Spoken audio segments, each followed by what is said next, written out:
This lecture video is all about the cells and particularly looking at the structure of a eukaryotic cell.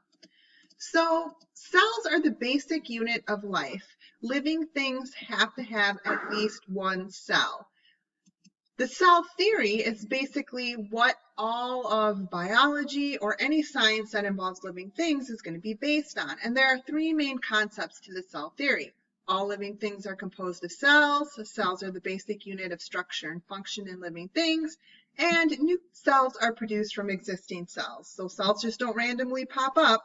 They actually come from other cells. And this is going to be important when we get to the cell cycle, which will be the next lecture video. We put cells into two categories, prokaryotic cells and eukaryotic cells. Prokaryotic cells are basically bacteria. So these cells are really, really small. They have very few internal structures to them. They do not have a nucleus, but they still carry out the functions needed for life. Even though these cells are simple in structure, you all have had a bacterial infection before of some kind. They can raise havoc on living things, and we use them for all kinds of great things too. Prokaryotic cells often get a bad rap because we think of bacteria as being disease-causing, but we use bacteria for a million things that help our lives better, breaking down sewage and making yogurt or any kind of dairy products. We are going to focus our time and energy, though, on looking at eukaryotic cells because these are the cells that are found in our body. These are going to include plant and animal cells. These are a lot bigger than prokaryotic cells.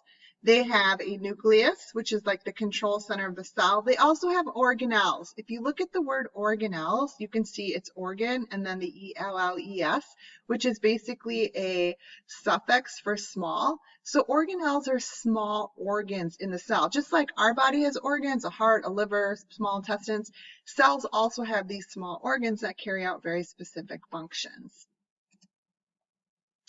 So we're going to go over the basic unit or the basic cell structure, and I'm going to draw this out for you, but I'm kind of going to show you here what this looks like. We're going to look at structures that are found in most of eukaryotic cells. Obviously, there's some exceptions, but these are the structures that we're typically going to be found in your everyday basic eukaryotic cells. Now, even though eukaryotic cells have very similar parts to them. They can vary in size, they can vary in shape, and they vary in function. So, for instance, a white blood cell might have some of the same parts as a cardiac cell, but they don't necessarily do the same thing. There are two things that all cells do have in common, and that is going to be a cell membrane and cytoplasm. Every cell is going to have those two things. All right, so let's start with the outer boundary of a cell, which is called the cell membrane. All right, and its job is going to basically let things in and out of the cell. And the next lecture video is going to talk a little bit more specifically about how the cell membrane is put together. But it plays a really important role because we don't just want anything coming into the cell and we don't just want anything exiting the cell. So it kind of monitors what comes in and out of that cell membrane. Within that outer surface of the cell, then, there is something that's called a cytoskeleton. And that cytoskeleton, then, is going to be made up of two structures, microfilaments and microtubules. Microfilaments play a role in support and in movement, and microtubules kind of aid in that process as well. So that's kind of the outside of the cell. Now, in a plant cell, they'd have a whole nother layer around that cell membrane, but animal cells do not have that. So let's move to our nucleus. Okay, this is going to be the control center of the cell, and the outside boundary is called the nuclear membrane. So this whole thing really would be the nucleus. Let's change how we write. But this specific section, this boundary here, would be the nuclear membrane. The nucleus is the control center of the cell. Control center. It's the boss, applesauce, right? Everything that happens in the cell is controlled or is dictated by what happens in this nucleus. Inside the nucleus, there are two parts. There is genetic information. So we'll write DNA down because in our cells, that's what that genetic information is. There are also structures called nucleolus, a dark structure in the middle, which is called the nucleolus, and its job is going to be to make ribosomes. So going outside of the nucleus then, we are going to go to the endoplasmic reticulum. So this whole structure here, endoplasmic reticulum, often just abbreviated as the ER. There are two types of endoplasmic reticulum. There's smooth endoplasmic reticulum, and there's rough endoplasmic reticulum. Any guesses on which one's which? So this is the rough on this side, and the smooth would be on this side. The difference between the two is that the rough ER has ribosomes attached to it, which is another structure in the cell. Now, the rough ER and the smooth ER each do different things. The rough ER's job is to modify protein, okay? Put the finishing touches on proteins so that they can go do what they need to do in the cell. The smooth endoplasmic reticulum is going to make your lipids.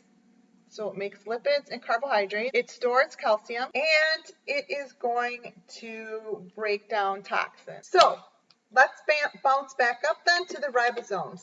Ribosomes are found all over the cell. Some of them, attached ribosomes, are going to be found on the endoplasmic reticulum, but free ribosomes are also floating in the cytoplasm, and those are also going to have the same types of jobs. And ribosomes, the job of the ribosome is to make protein. Next semester, when we get into DNA, RNA, you kind of see how this works. The instructions for making protein is the DNA, is the genetic information.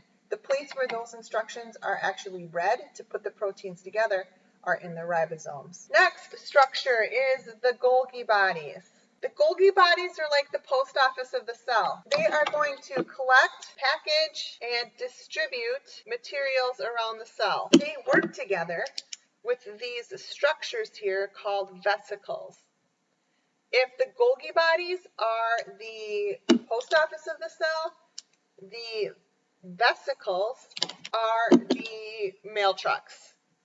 So these transport the stuff from the Golgis. They're like your version of Uber. So they're going to take the stuff and take it all around. Next, we need to keep the cell clean so that it's not building up with waste products. That's going to be done by a structure called the lysosomes.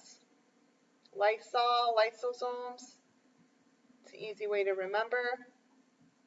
Lysosomes' function is going to be, they're like the janitors of the cell. So they contain chemicals that basically digest waste materials. Another structure that helps with keeping the cell clean is going to be something called a peroxisome. And a peroxisome is going to basically break down hydrogen peroxide, big job, and it makes catalase, which functions to help break down. Next, we have the powerhouse of the cell. Where do I want to put that? Let's put it right over here, okay? This is probably the outside of the nucleus, the most widely remembered structure from your biology class. The mitochondria is the powerhouse. It's going to make energy. The power plant, not powerhouse, power plant. So basically it's going to change the chemical energy that's in the food that we eat, change that into cellular energy that the cell can use to carry out all of the functions that it needs for living things. Those are the main parts of a eukaryotic cell. So the nucleus is the control center. It's got the genetic information plus the nucleolus, which helps make ribosomes. We have the plasma or the cell membrane all around. That's going to let things in and out. The peroxisomes and the lysosomes help kind of break apart different waste products. The mitochondria makes energy. The Golgis and the vesicles are going to collect, package, and distribute things all over the cell, taking things from one part of the cell to another part of the cell. And the endoplasmic reticulum, which can be either rough with those protein-making ribosomes on it or smooth, are going to either modify proteins or, in the case of smooth ER, make our lipids, carbs, store some calcium, and break down toxins. So major parts of a eukaryotic cell. If you have any questions, don't hesitate to ask. Have a great day.